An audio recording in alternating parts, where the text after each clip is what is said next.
प्रमाणात एक तर पहिल्यांदा असणारं संविधान रॅली झाली, अपेक्षेपेक्षा लोकांच्या सगळ्यात मोठी झाली ती, आणि त्याच्यातून एक धडकी भरलेली आहे. ठिकठिकाणी कार्यकर्त्यांनी असणारं स्थानिक प्रश्नावरती आंदोलन करायचं ठरवलेलं आहे आणि त्याच्यातून वार्डांमध्ये समीकरणं बदलायला लागलेली आहेत. सत्ताधाऱ्यांच्या विरोधात त्या ठिकाणी जायला लागलेलं आहे आणि म्हणून कार्यकर्त्यांवरती पोलिसांमार्फत नोटीस पाठवणं आणि आजच्या असणाऱ्या मोर्चामध्ये लाठीचार्ज करणं असा प्रकार घडलेला त्या ठिकाणी दिसतोय.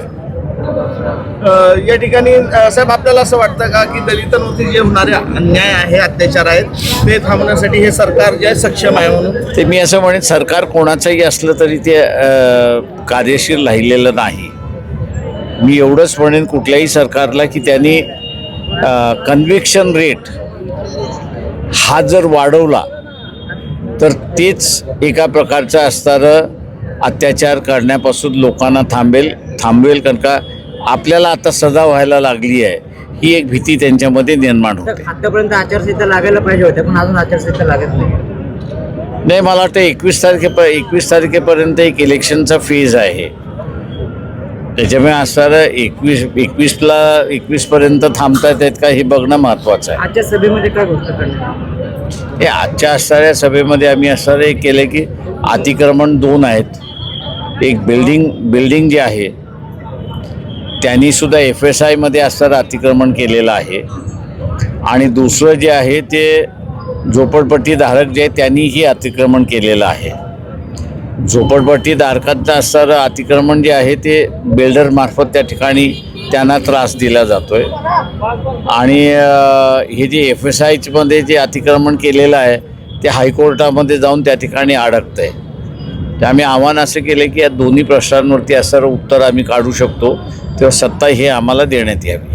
मोठी ताकद या ठिकाणी पक्षाची वाढलेली आहे. पिंपरी चिंचवड शहरामध्ये निर्णय घेतलाय का या निवडणुकीमध्ये कोणासोबत आपण जाणार? ते माझ्या अंदाजानं BJP जोपर्यंत क्लिअर करत नाही की ती एकनाथ शिंदेला बरोबर घेणार की अजित पवाराला बरोबर घेणार हे सांगितल्याशिवाय त्या भागातली युती होणार नाही अशी परिस्थिती आहे.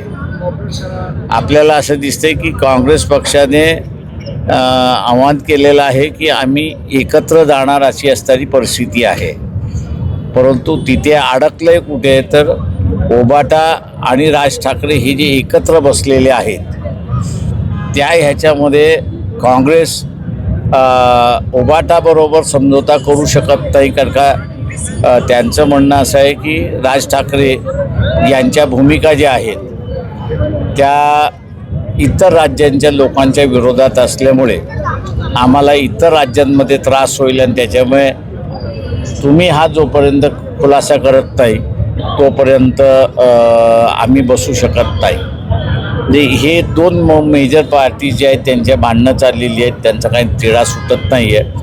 पण जिल्ह्याच्या तालुक्याच्या नगरपालिकेच्या स्तरावरती आणि महानगरपालिकेच्या स्तरावरती काही पक्षांच्या आमच्या असणाऱ्या बोलण्या त्या ठिकाणी सुरुवात झालेली आहे.